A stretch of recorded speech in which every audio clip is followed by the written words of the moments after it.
नमस्कार दोस्तों। कल हम बता दिए थे कार्बनिक यौगिक के दो स्रोत होते हैं, प्राणी जगत और वनस्पति जगत। आज आगे हम बताएंगे। पहले नोट में लिख लीजिए, कुछ कार्बनिक यौगिक वनस्पति प्राणी दोनों जगत से प्राप्त होने लगा, तो कार्बन के यौगिकों की संख्या में वृद्धि होने लगा। वर्तमान समय में कार्बन की संख्या 35 लाख से भी अधिक है। ठीक है, 35 लाख से भी अधिक है। अब प्राकृतिक में 96% यौगिक केवल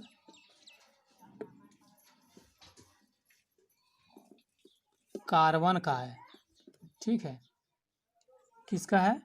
कार्बन का है। 96% यौगिक कार्बन का बना है, जबकि टोटल कितना है? 114 है तत्व है। 114 में 96% किसका है? कार्बन का यौगिक है। ठीक है, जबकि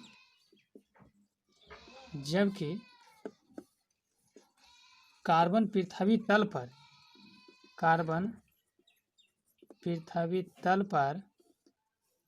0%, 0.02% है। ठीक है, वायुमंडल में कार्बन डाइऑक्साइड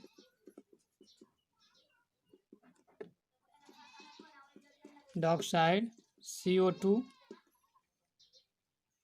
कितना है? 0.03% है। ठीक है, देखिए कार्बन तथा इनके यौगिक जो जितने भी हैं सारे संबंधी इसका बता रहे हैं। अब आगे लिखिए, कार्बन रसायन शास्त्रियों ने क्या क्या योगदान दिए। ठीक है, तब तो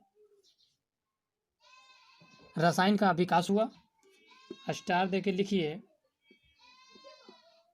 कार्बनिक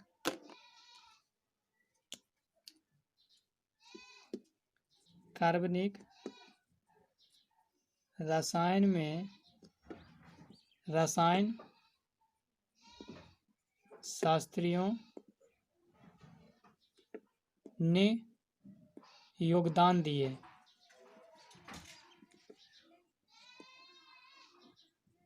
ठीक है, क्या क्या योगदान है, कौन कौन दिए?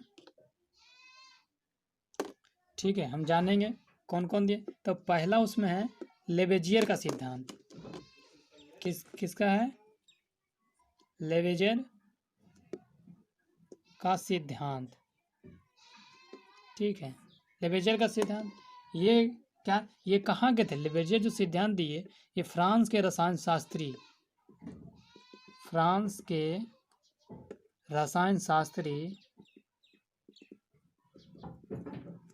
शास्त्री तथा रसायन का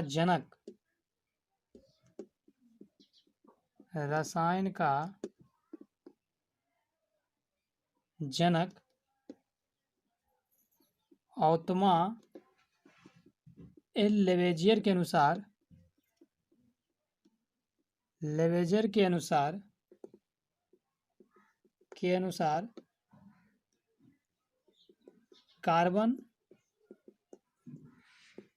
कार्बनिक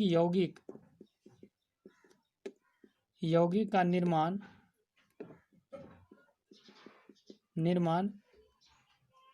मुख्यतः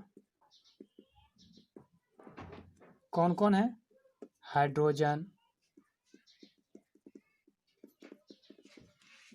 oxygen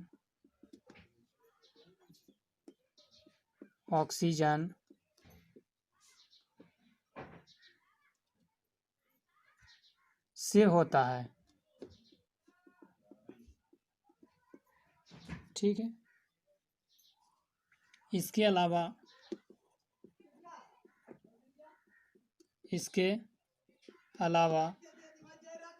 chlorine, bromine, iodine, phosphorus,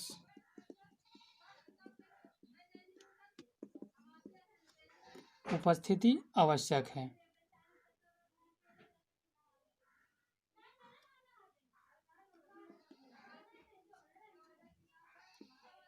उपस्थिति आवश्यक है, लेकिन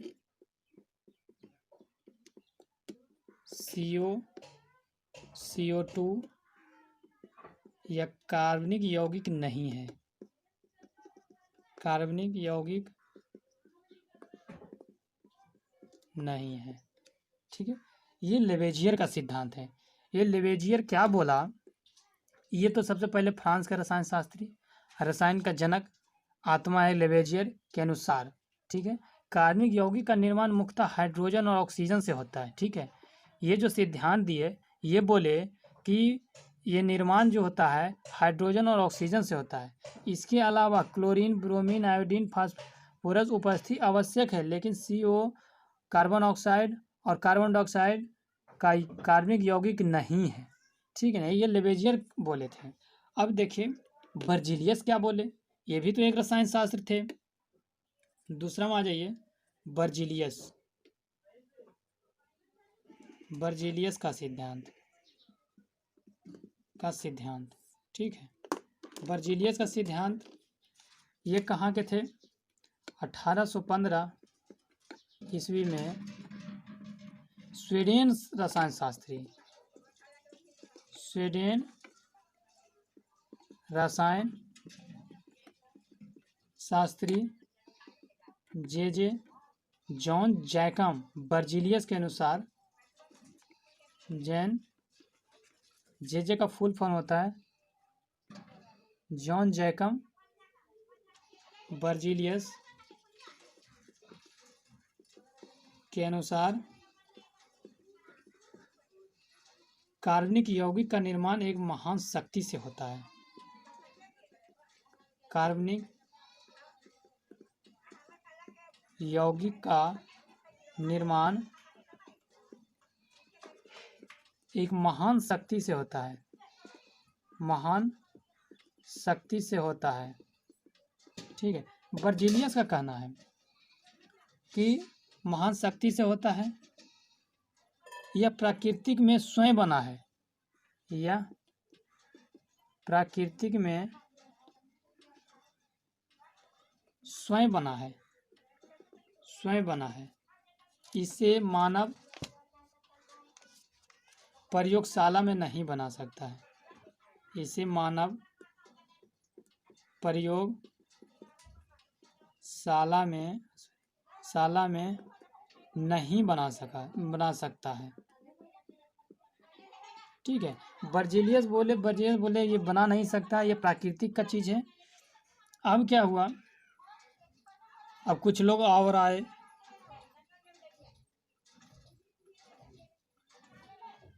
अब एक और नोट में लिखिए।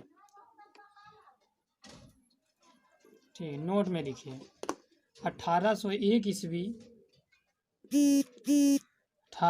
ईस्वी में जॉन डाल्टन ने कहा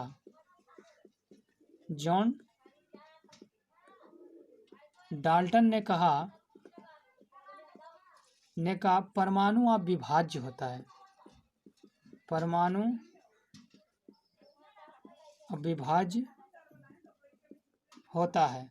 ठीक है, 1803 ईस्वी में जॉन डाल्टन ने कहा परमाणु विभाज्य होता है। देखिए, जब डाल्टन ने 1801 में उन्होंने क्या कहा, दोनों बात बोला, परमाणु अविभाज्य होता है, लेकिन फिर 3 में और प्रयोग किया तो बोला कि नहीं विभाज्य होता है। इसके 3 मौलिक कण हैं। कौन कौन विभाज्य अगर होता है तो कौन कौन है, इसके 3 मौलिक कण हैं। कौन कौन है, इलेक्ट्रॉन,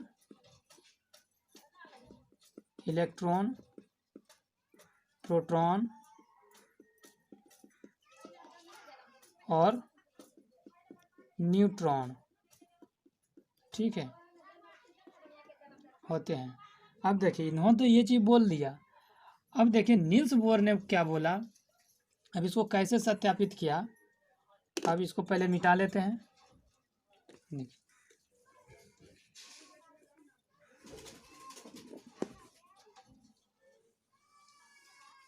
ठीक है, अब देखिए नील्स बोर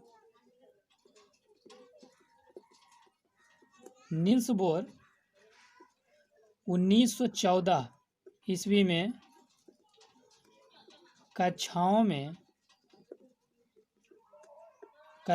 में इलेक्ट्रॉन को 2n² आधार पर व्यवस्थित किया,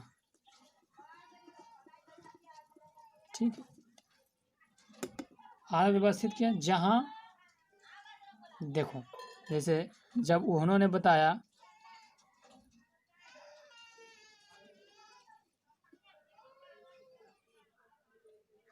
n+ नाभिक में होते हैं neutron proton K L M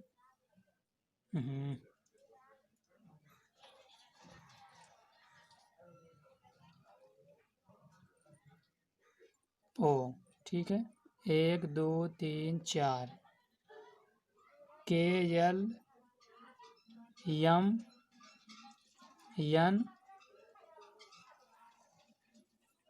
O 5, ठीक है। अब इन्होंने क्या किया, 2n पर व्यवस्थित किया, ठीक है, 2n पर व्यवस्थित किया, जहां n बराबर कक्षाओं की संख्या कक्षाओं को K L M N O से सूचित किया जाता है, ठीक है। परमाणु के नाभिक में न्यूट्रॉन प्रोटॉन रहता है, परमाणु के नाभिक में न्यूट्रॉन प्लस प्रोटॉन रहता है तथा कक्षाओं में इलेक्ट्रॉन